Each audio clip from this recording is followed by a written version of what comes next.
Continue करते हैं हम अपना चैप्टर रासायनिक अभिक्रिया एवं समीकरण, केमिकल रिएक्शन एंड इक्वेशन। इसको हमने अधूरा छोड़ दिया था, इसको आज हम पूरा करेंगे। ठीक है, तो ये स्टार्ट करते हैं हम अपना चैप्टर। स्टार्ट करेंगे। हमारा नेक्स्ट टॉपिक है वियोजन अभिक्रिया यानी डिकम्पोजिशन रिएक्शन। तो डिकम्पोजिशन रिएक्शन होता क्या है, वियोजन अभिक्रिया क्या होती है, इसको मैं समझाता हूँ। हमारे पास अभिकारक था, बताया था ना अभिकारक क्या होता है, नेक्स्ट वीडियो पिछली वीडियो में बताया था मैंने। जो अभिकारक होता है, सिंगल अभिकारक यानी रिएक्टेंट, किसी वजह से अभी बताऊंगा मैं, अगर टूटता है स्प्लिट होके सिंगल एक या एक से ज्यादा उत्पाद यानी प्रोडक्ट देता है हमें, तो वो हमारा वियोजन अभिक्रिया यानी डिकम्पोजिशन रिएक्शन होगी।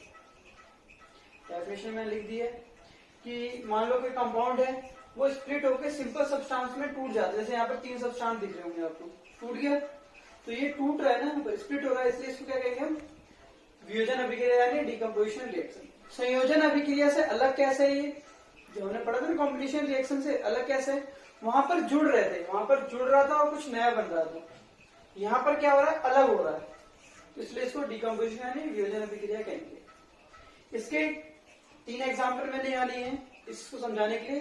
3 टाइप्स होते हैं इसके, 3 तरह के वियोजन कैसे होता है। सबसे पहला देखिए, यहाँ जो था हमारा FeSO4 था, इसको हमने हीट दे यानी ऊष्मा दिया।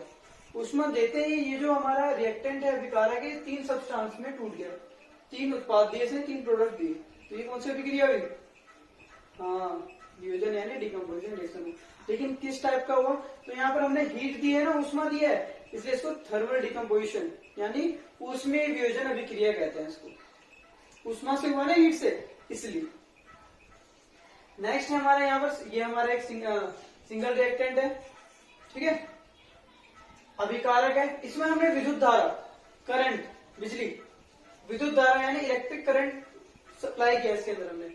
जैसे हमने इसके अंदर इलेक्ट्रिसिटी फ्लो करवाई, ये टूटा, स्प्लिट हुआ, क्या बनाया, हाइड्रोजन अलग हो गया और ऑक्सीजन अलग हुआ, तो ये टूट रहा है ना, अलग हो रहा है ना, इसलिए इसको डिकम्पोजिशन कहेंगे। लेकिन किस टाइप का है, तो यहाँ पर इलेक्ट्रिक करंट सप्लाई की हमने, तो इलेक्ट्रिक डिकम्पोजिशन रिएक्शन कह सकते हो, इलेक्ट्रोलाइटिक डिकम्पोजिशन कह सकते हो। विद्युत धारा डाला ना मैं, इसलिए इसको विद्युत वियोजन अभिक्रिया भी कह सकते हैं। ठीक है, थर्ड है, यहाँ पर हमने AgCl लिया, सिल्वर क्लोराइड लिया, इसको हमने सनलाइट में रख दिया, सूर्य के प्रकाश में रख दिया, रखते ही ये 2 टुकड़े में टूट गया, तो वियोजन हुआ ना, इसका टूट गया, इसलिए इसको डिकम्पोजिशन रिएक्शन कहेंगे। लेकिन इसको सनलाइट में रखा, सूर्य के प्रकाश में रखा, इसलिए इसको फोटो इलेक्ट्रिक डिकम्पोजिशन भी कह सकते हो, प्रकाशीय वियोजन अभिक्रिया कहते हैं हम इसको। ठीक है, और ये हमारा सिल्वर अलग हो गया, क्लोरीन अलग हो गया, Ag अलग हो गया, Cl अलग हो गया। ये एक इंपॉर्टेंट रिएक्शन भी है। जब ये अलग होता है तो ग्रे कलर का सब्सटेंस निकलता है हमारा Ag, और इसका यूज कहाँ होता है, इसका यूज होता है हमारा व्हाइट ब्लैक फोटोग्राफी में यूज करते हैं हम। सिल्वर क्लोराइड का इस्तेमाल व्हाइट फोटोग्राफी में यूज करते हैं, श्याम सफेद फोटोग्राफी में। ठीक है, मैंने नोट्स में अच्छे से मेंशन कर दिया, आप इसको नोट डाउन कर लीजिए। ठीक है, नेक्स्ट है हमारा ऊष्माशोषी अभिक्रिया एंडोथर्मिक रिएक्शन। देखिए एंडोथर्मिक रिएक्शन क्या होता है। अभी जो मैंने एग्जांपल लिए थे वो सारे हमारे एंडोथर्मिक के भी एग्जांपल थे, ऊष्माशोषी अभिक्रिया के भी एग्जांपल थे। होता क्या, देखो जिस अभिक्रिया के अंदर, जिस रिएक्शन के अंदर, जैसे रिएक्शन है, मुझे इसको तोड़ने के लिए, ब्रेक करने के लिए क्या चाहिए, कुछ एनर्जी चाहिए ना। अगर मैं इसको एनर्जी दूंगा तभी तो ये टूटेगा, यहाँ मैं हीट दूंगा, उष्मा दूंगा, तभी तो क्या करेगा, टूटेगा। तो ऊष्माशोषी अभिक्रिया एंडोथर्मिक रिएक्शन वो रिएक्शन होता है जिसमें हमें रिएक्टेंट को यानी रिएक्टेंट यानी अभिकारक को तोड़ने के लिए, ब्रेक करने के लिए ऊष्मा की आवश्यकता होती है, रिक्वायरमेंट होती है हमारी किसकी, एनर्जी की। किस फॉर्म में हो सकता है, या तो प्रकाश ले लो, सनलाइट ले लो, हीट ले लो, ऊष्मा ले लो, या इलेक्ट्रिसिटी ले लो, करंट ले लो। इन तीनों, जैसे कि अभी हमने पीछे पढ़ा, इन तीनों की मदद से हमने क्या किया था, इनको हम तोड़ते थे, ब्रेक करते थे, तोड़ा हमने। तो इन तीनों रिएक्शन में जो हमने पीछे पढ़ा था, यहाँ पर मैंने 2 लिखे, हमें एनर्जी की जरूरत पड़ रही है ना, एनर्जी की जरूरत यानी हमें ऊष्मा की, हीट की जरूरत पड़ रही है, रिक्वायरमेंट है। तो ये टूटेगा, इसलिए इसको हम क्या कहते हैं, ऊष्माशोषी अभिक्रिया यानी एंडोथर्मिक रिएक्शन। इससे पहले याद होगा आपको, पिछली वीडियो में मैंने डिस्कशन किया था एक्सोथर्मिक यानी ऊष्माशोषी अभिक्रिया के बारे में पढ़ा था। ओ सॉरी, ऊष्माक्षेपी, ये शोषी है वो क्षेपी थी, ऊष्माक्षेपी अभिक्रिया के बारे में पढ़ा था। वहां हमने क्या था, जब हमारे उत्पाद अभिकारक रिएक्टेंट मिलते थे तो जो उत्पाद बनता था, प्रोडक्ट बनता था, उसके साथ साथ क्या निकलता था, हमारी हीट रिलीज होती थी, ऊष्मा निकलती थी, ऊष्मा निकलती थी, इसलिए उसको हम क्या कहते थे, ऊष्माक्षेपी यानी एक्सोथर्मिक रिएक्शन कहते थे। यहां पर क्या है, निकल रहा है नहीं, यहाँ निकल नहीं रहा है, हम दे रहे हैं, यहाँ पर इसको जरूरत पड़ रही है, निकल नहीं रहा है, कहीं पे नहीं निकल रहा ना। यहाँ पर क्या हो रहा है, हमें इसको तोड़ने की एनर्जी चाहिए, हीट चाहिए, ऊष्मा चाहिए, तो ये टूटेगा, इसलिए इसको हम ऊष्माशोषी अभिक्रिया एंडोथर्मिक, सिंपल सा कहूं तो उसमें एनर्जी जो हीट होती है निकलती है, ऊष्मा निकलती है, इसलिए उसको ऊष्माक्षेपी एक्सोथर्मिक। यहाँ पर हमें ऊष्माशोषी अभिक्रिया एंडोथर्मिक रिएक्शन में हमें जो हीट एनर्जी, हीट जो है उसमें हमें चाहिए, इसलिए इसको क्या कहेंगे, ऊष्माशोषी अभिक्रिया यानी एंडोथर्मिक रिएक्शन। आई होप आपको क्लियर हो गया होगा। एग्जांपल्स लिखिए, आपके एग्जाम में क्वेश्चन आ सकता है, ऊष्माशोषी अभिक्रिया क्या किसे कहते हैं, व्हाट इज एंडोथर्मिक रिएक्शन, और एग्जाम्पल आ सकता है, तो इसको आपको लर्न करना है। ये जो सारी इक्वेशंस मैं लिख रहा हूँ इनको भी आपको लर्न करना है, ठीक है। नेक्स्ट है हमारा विस्थापन अभिक्रिया यानी डिस्प्लेसमेंट रिएक्शन, इसको हम अच्छे से पढ़ेंगे, ठीक है, ध्यान से समझिए। विस्थापन अभिक्रिया यानी डिस्प्लेसमेंट रिएक्शन में होता क्या है, जो तत्व होता है, एलिमेंट होता है, अगर वो ज्यादा अभिक्रियाशील है तो वो कम अभिक्रियाशील वाले को जिसकी रिएक्टिविटी कम है उसको उस जगह से हटाएगा और खुद जाके वहां पर लग जाएगा। क्यों, ताकतवर है, इसलिए जिसकी ताकत होती है वही चलता है, ठीक है। जैसे मैं यहाँ पर अब चलो रिएक्टिविटी बताते हैं, यानी अभिक्रियाशील का मतलब क्या है, कौन ज्यादा रिएक्टिव है, कौन ज्यादा अभिक्रियाशील होता है, इसका मतलब क्या है। इसका एग्जांपल मैं दो तरीके से बताता हूँ। आपके पास एक Fe है और एक आपके पास Au है, लोहा आयरन, Au गोल्ड सोना, इन दोनों को मैंने मिट्टी में रख दिया। कुछ समय बाद क्या होगा, इसको जब आप देखोगे ना तो इस पे जंग लग चुका होगा, जिसको कोलिजन कहेंगे, आगे पढ़ाऊंगा। लेकिन जो सोना होगा ना वो वैसे का वैसे ही रहेगा, उस पर कोई फर्क नहीं पड़ेगा। बात आ रही समझ में, मतलब क्या है, ये Fe जो है वो ज्यादा रिएक्टिव है, ज्यादा अभिक्रियाशील है, मतलब समझ में आई रिएक्टिविटी का। ये कम अभिक्रियाशील है, कम रिएक्टिव है, लो रिएक्टिव है, मतलब रिएक्टिविटी किसी के साथ जल्दी से बंध जाता है, मतलब जल्दी से रिएक्शन कर जाता है, और ये जल्दी से रिएक्शन नहीं कर पाता। जो थर्ड चैप्टर आएगा उसमें हम पूरी सीरीज पढ़ेंगे, कौन ज्यादा रिएक्टिव होता है, कौन कम। यहाँ पर मैं बता दूं, Fe आपका ज्यादा रिएक्टिव है CO यानी कॉपर तांबे से, Zn जिंक ज्यादा अभिक्रियाशील है कॉपर से, ये दोनों ज्यादा अभिक्रियाशील है इन दोनों से। समझ में आया मेरी बात, यानी अभिक्रियाशील यानी रिएक्टिव का मतलब पता समझ में आया। लो रिएक्टिव कौन है, जो जल्दी से अभिक्रिया नहीं करते, उसको किसी में भी डाल दो वैसे का वैसे रहेगा। गोल्ड यानी सोना आपको खराब नहीं होता, जल्दी होता ही नहीं है क्योंकि ये कम अभिक्रियाशील होता है, ठीक है। अब हम अपने टॉपिक पे आते हैं, विस्थापन अभिक्रिया डिस्प्लेसमेंट रिएक्शन। अधिक अभिक्रियाशील तत्व, हाई रिएक्टिव एलिमेंट, जब किसी यौगिक से कंपाउंड से उस तत्व को विस्थापित कर देता है, हटा देता है और खुद जाके वहां पर जुड़ जाएगा, क्या है ये, हाँ जी, ये विस्थापन अभिक्रिया है, डिस्प्लेसमेंट रिएक्शन है। डेफिनेशन में लिख दिया। यहाँ पर Fe क्या था, ज्यादा अभिक्रियाशील था, इसने कॉपर को हटाया और खुद जाके उसके साथ जुड़ गया। ये सॉल्यूशन है, ये आपका एक्वा सॉल्यूशन है, लिक्विड है, हमने लिक्विड टाइप का, एक्वा टाइप का है, उसके अंदर हमने आयरन को, लोहे को डाल दिया। डालते ही क्या हुआ, इस सॉल्यूशन के अंदर Fe ने SO4 के साथ रिएक्शन कर दिया। क्यों कर लिया, क्योंकि ज्यादा अभिक्रियाशील है, हाई रिएक्टिव है, और इसको हटा के साइड में फेंक दिए। समझ में आया? ये हमारा विस्थापन हो गया, इसका विस्थापन हो गया ना, डिस्प्लेस पड़ा था, हटा देना, पोजीशन से हट जाना, हट गया, ये डिस्प्लेसमेंट रिएक्शन। यहां पर हटते ही क्या हुआ, हटते ही ये पहले नीले कलर का सॉल्यूशन था, विलियन कैसा था, ब्लू कलर का। जैसे ही रिएक्शन होता है अब कैसा हो जाता है, विलियन जो सॉल्यूशन था हमारे पास हरे रंग का हो जाता है, ग्रीन हो जाता है, यानी पहले नीला था अब कैसा हो गया, हरा हो गया। और जो लोहा था रिएक्शन नहीं है, उसके ऊपर क्या कॉपर की लेयर चल गई, उसके ऊपर परत जम गई। तो आई होप आपको समझ में आ गया होगा विस्थापन अभिक्रिया, डिस्प्लेसमेंट रिएक्शन क्या होता है। दोबारा समझाता हूँ, अधिक अभिक्रियाशील तत्व कम अभिक्रियाशील तत्व को उसके यौगिक से विस्थापित कर देता है।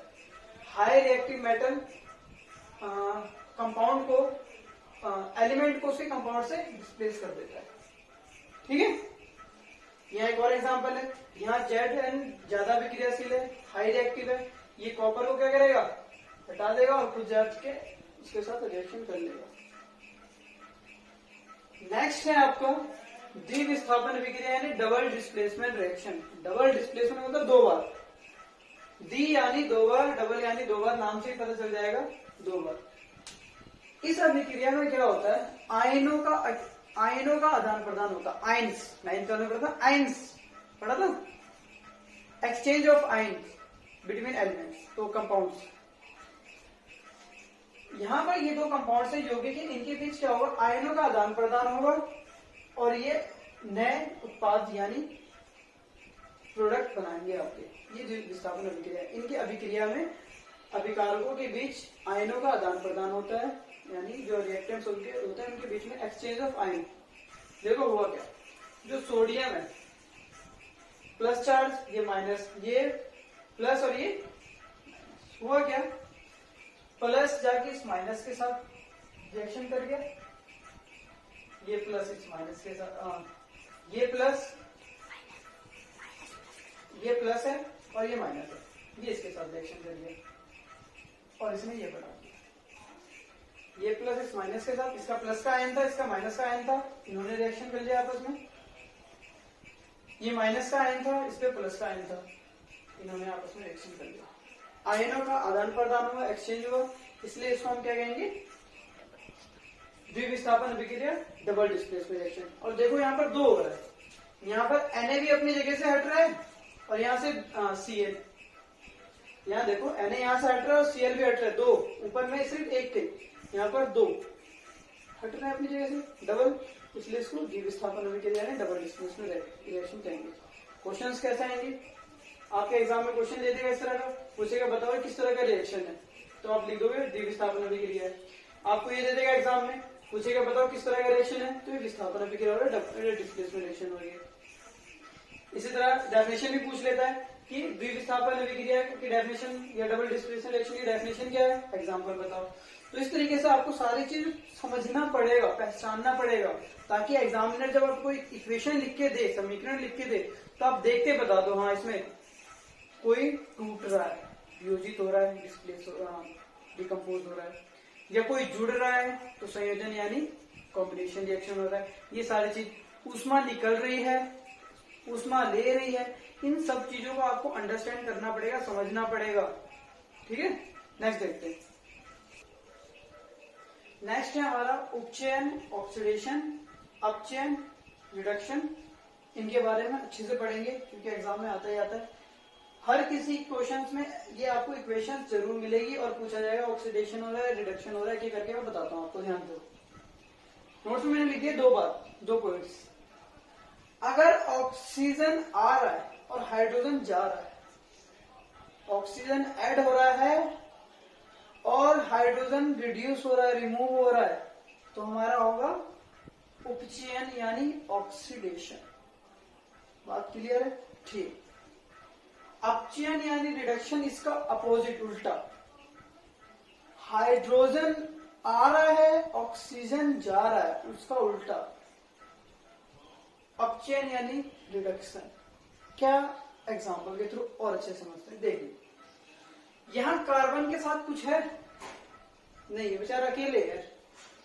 हमने इसको ये ट्रायंगल का मतलब हीट उष्मा दिया हमने इन दोनों को मिला के, ये CO2 बन गया कार्बन डाइऑक्साइड में। हुआ क्या, ऑक्सीजन के पास कुछ नहीं था, लेकिन आगे जाके रिएक्शन के बाद उसके पास क्या आ गया, ऑक्सीजन आ गया ना। तो आना मतलब ऑक्सीजन का आना मतलब उपचयन यानी ऑक्सीडेशन। ऑक्सीजन का जाना मतलब रिडक्शन यानी अपचयन। हाइड्रोजन का जाना मतलब अपचयन, हाइड्रोजन का आना हाइड्रोजन का जाना मतलब उपचयन, हाइड्रोजन का आना वो हमारा हो गया अपचयन। देखिए तो उपचयन समझ में आ गया आपको। अब बात करते हैं अपचयन यानी रिडक्शन की बात करते हैं। इसमें देखो क्या हुआ, यहाँ कॉपर के पास ऑक्सीजन था, कॉपर के पास क्या था, ऑक्सीजन था। जैसे हमने इसको उष्मा दिया, हीट दिया, कॉपर के साथ ऑक्सीजन था वो भाग गया, यहाँ से छोड़ दिया इसको, इसने इसका साथ छोड़ दिया, कॉपर यहाँ से हट गया। तो ऑक्सीजन था चला गया, क्या हो गया मतलब अपचयन हो गया जी। अपचयन यानी रिडक्शन हो गया। कहा था ना मैंने, ऑक्सीजन जा रहा है तो अपचयन, ऑक्सीजन आ रहा है तो उपचयन। ठीक है, तो यहाँ अपचयन। देखो यहाँ पर, यहाँ हाइड्रोजन था, हाइड्रोजन था कुछ है इसके साथ, आगे जाके देखो ऑक्सीजन आ गया। सेम इसकी तरह देखो कॉपर के साथ कुछ था, आगे जाके ऑक्सीजन आ गया। तो क्या हुआ, ऑक्सीजन आ गया ना इसके साथ, तो इसलिए इसका उपचयन यानी ऑक्सीडेशन हो गया। क्या हो गया इसका, ऑक्सीडेशन। समझ में आ गई बात। जिस रिएक्शन में, जिस अभिक्रिया में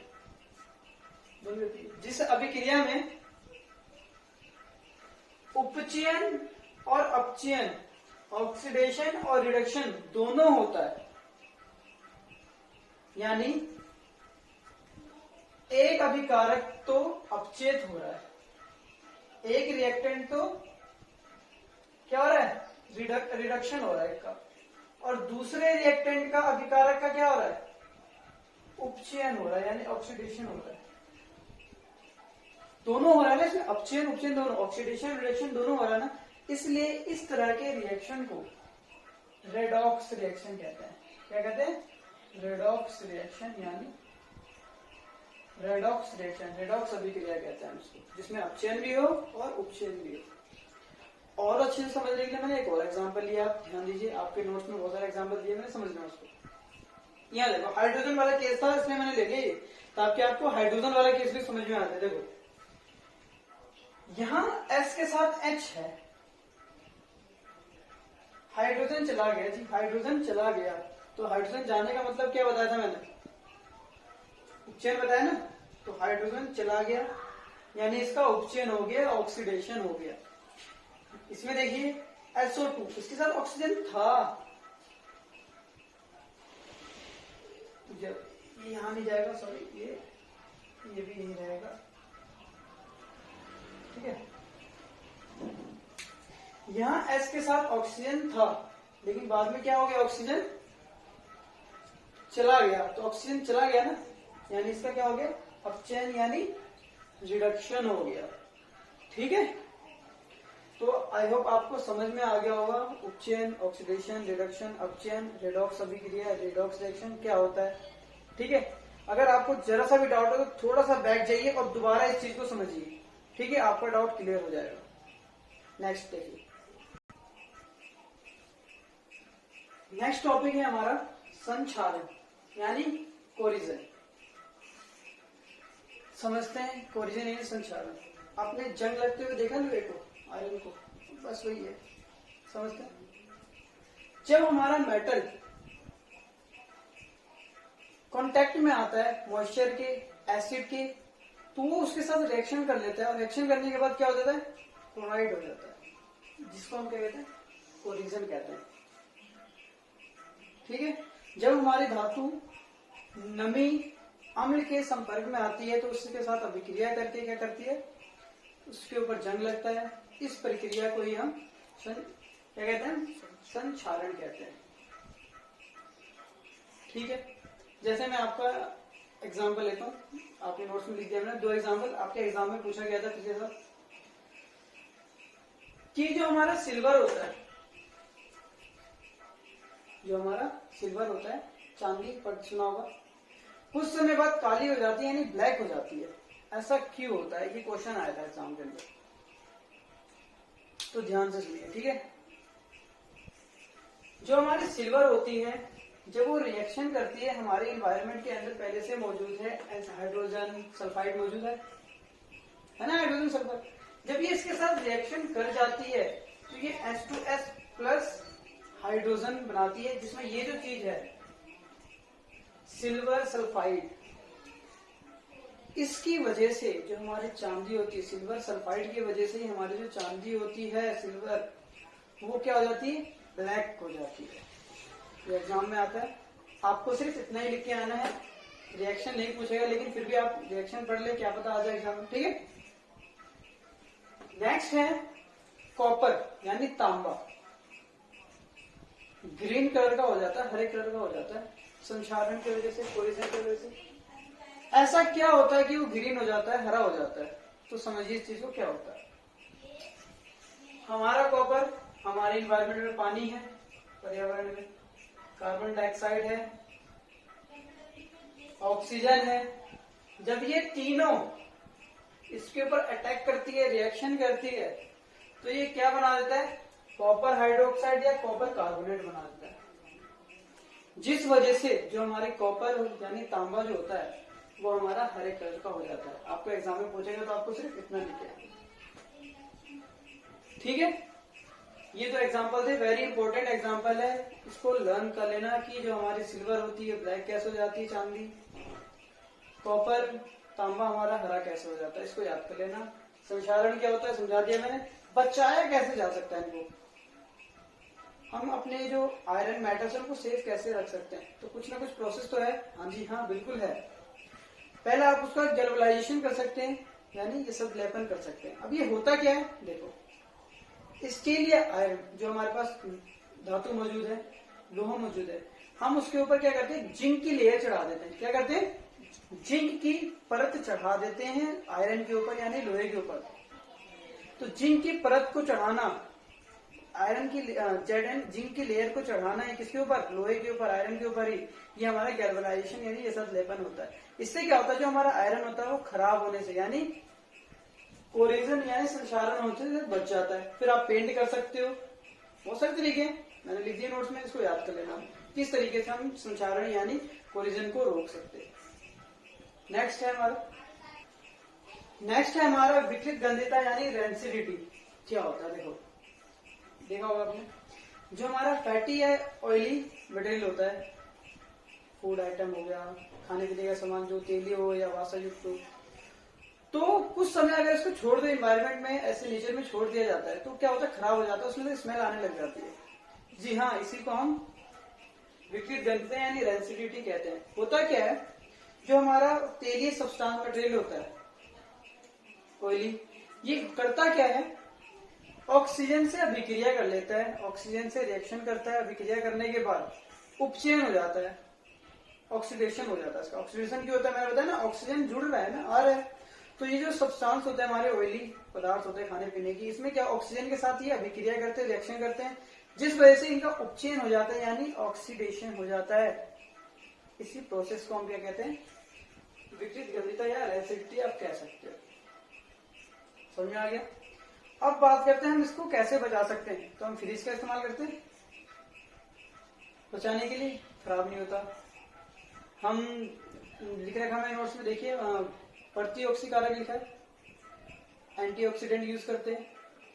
फिर और भी चीज लिखी है, देखो वायुरोधी बर्तन कह सकते हो। ऐसा हमारा कोई भी ले सकते हो जिसमें ऑक्सीजन ना आए।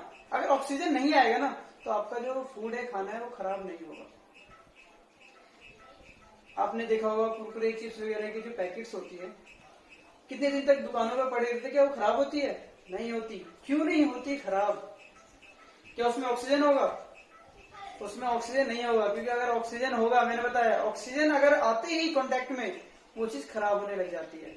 यानी उसके अंदर ऑक्सीजन न डाल के उसके अंदर नाइट्रोजन गैस डाला जाता है, जिस वजह से जो पैकेट होती है फूली हुई नजर आती है, वो गैस होती है, जिस वजह से वो जो चिप्स की जो ऑक्सीजन उसके अंदर नहीं आ पाता, और हमारा जो कुरकुरा चिप्स होता है वो कुरकुरे होते हैं, मतलब बढ़िया तरह के होते हैं, अच्छे से खाते हैं, है ना। क्यों? क्योंकि उसमें कौन सी गैस होती है? नाइट्रोजन गैस होती है। अगर जैसे उसमें हल्का सा लीकेज आ जाता है, तो आपने देखा होगा जब आप उसको निकालते हो तो अजीब सा हो जाता है, वो टेस्ट ही बिगड़ जाता है। क्यों? क्योंकि उसका क्या हो जाता है? रैंसिडिटी यानी विकृत गंधिता होती है। वो जो हल्का सा लीकेज होता है उसमें ऑक्सीजन घुस जाता है उस पैकेट के अंदर, और वो खराब होना शुरू हो जाती है। ठीक है, तो ये था टॉपिक हमारा रैंसिडिटी का। इस चैप्टर से जुड़े हुए क्वेश्चंस मैं आपको ग्रुप में करवाने वाला हूं, तो आप ग्रुप में जरूर जुड़ जाइए। 2-3 इस साल जो हमारा पैटर्न था 2019 का, थोड़ा सा एग्जाम का चेंज हुआ पैटर्न, देखा मैंने। रिएक्शन से कैसे क्वेश्चंस आने हैं, किस तरह के क्वेश्चन आएंगे आपके एग्जाम में, क्योंकि हम पढ़ तो सब लेते हैं साइंस के अंदर, हमें सारी थ्योरम याद, हमें सारी डेफिनेशन याद है, सारे इक्वेशन याद है, फिर भी आपके एग्जाम में मार्क्स नहीं आते साइंस केमिस्ट्री के अंदर। रीजन ये होता है क्योंकि आपने क्वेश्चंस की प्रैक्टिस नहीं की होती है। आपने सारी थ्योरी पढ़ ली, सब कुछ पढ़ने से कुछ नहीं होता, आपको क्वेश्चन को भी प्रैक्टिस करना पड़ेगा। आपके बुक के अंदर क्वेश्चन है, टेक्स्ट बुक के अंदर जो दे रखा है उसको, सारे क्वेश्चन को सोल्व करो, और कुछ अलग से एक्स्ट्रा क्वेश्चन है जो मैं ग्रुप में कराने वाला हूँ, जो एग्जाम में पूछे जाते हैं। ठीक है, जिससे आपको हेल्प मिलेगी इन सारी चीजों को समझने के लिए, क्योंकि हमने सबकी थ्योरी पढ़ ली, न्यूमेरिकल पढ़ ली, मतलब सबके इक्वेशंस याद कर लिए, लेकिन हमें ये नहीं पता ना एग्जाम में क्वेश्चन कैसे आएंगे। डायरेक्टली ऐसे तो नहीं लिखाएगा संसार, कुछ ना कुछ तो पूछेगा ना, इसमें से कैसा टॉपिक आ सकता है, या इससे कैसे क्वेश्चन बन सकते हैं, हर टॉपिक से क्वेश्चन कैसे बनेंगे, ये सारा मैं आपको ग्रुप में बताऊंगा। ठीक है, ओके, फिर मिलते हैं नेक्स्ट चैप्टर के साथ नेक्स्ट क्लास में।